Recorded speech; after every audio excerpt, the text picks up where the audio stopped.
আসসালামু আলাইকুম প্রিয় বন্ধুরা, সবাই কেমন আছেন? চলে আসছি সাতক্ষীরার ঝুটিতলা ১৬ দলীয় ব্রাড ১ গ্রাম প্রতিযোগিতায়। খেলা করছেন সাতক্ষীরার ভাইরাল বাবলু ভাই। দুর্দান্তভাবে একটি হলুদ গুটি খেলে দিলেন, আরও একটি হলুদ গুটি খেলে ব্যাজে চাবি করে নিলেন। দেখা যাক, দুইটি গুটি রয়েছে, দিতে পারলেই ফিনিশ। প্রতিদ্বন্দ্বিতা করছেন সাতক্ষীরা কলারোয়ার দুর্দান্ত খেলোয়াড় নয়ন ভাই এবং তার পার্টনার রয়েছে আলাউদ্দিন। দুইজনই অনেক সুনামধন্য খেলোয়াড়। দেখা যাক সেমিফাইনাল ম্যাচ। এখান থেকে যারাই উইন করবে তারা ফাইনাল খেলার দেখা মিলবে। অসাধারণভাবে নয়ন ভাই একটি ব্যাচ গুটি খেলে দিলেন। সামনে সুন্দর করে আরও একটি সাদা গুটি খেলে দিলেন। নয়টি গুটি রয়েছে নয়ন ভাইদের। বাবলু ভাই মিস করে ফেলেছে, দিতে পারলেই কাঙ্ক্ষিত গেম ছিল। পয়েন্টের দিক দিয়ে নয়ন ভাই অনেক পিছিয়ে। অসাধারণভাবে আরও একটি ব্যাচ গুটি দ্বারা চাবি সম্পন্ন করলেন।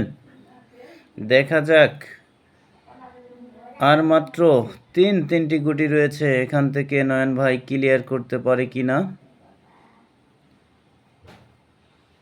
বাবলু ভাইদের পয়েন্ট রয়েছে 38।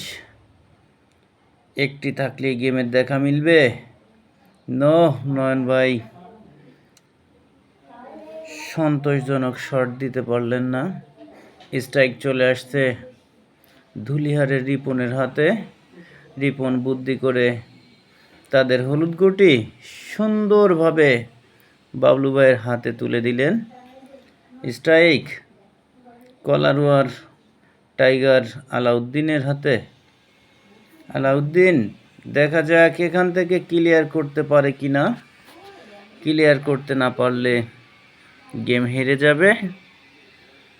বাবলু ভাইয়ের একেবারেই কাছে রয়েছে। স্ট্রাইক আলাউদ্দিন, আবারও দেখে নিচ্ছে। ইনকেস পয়েন্টটি না পেলে গেমটি হেরে যাবে। খেলাটি অনেক হাড্ডাহাড্ডি ছিল। দেখা যাক বন্ধুরা, অসাধারণভাবে চাবি শট খেলে আলাউদ্দিন তাদের সাদা গুটি কাছে নিলেন। লং রেঞ্জ থেকে খেলার চেষ্টা, খেলতে পারলেই কাঙ্ক্ষিত ফিনিশ। নো খেলতে পারেনি। বাবলু ভাইয়ের একেবারেই সহজ রয়েছে, দিতে পারলেই গেমের দেখা মিলবে। বাবলু ভাই এত সুন্দর শট হাতছাড়া করতে চাচ্ছেন না। অসাধারণভাবে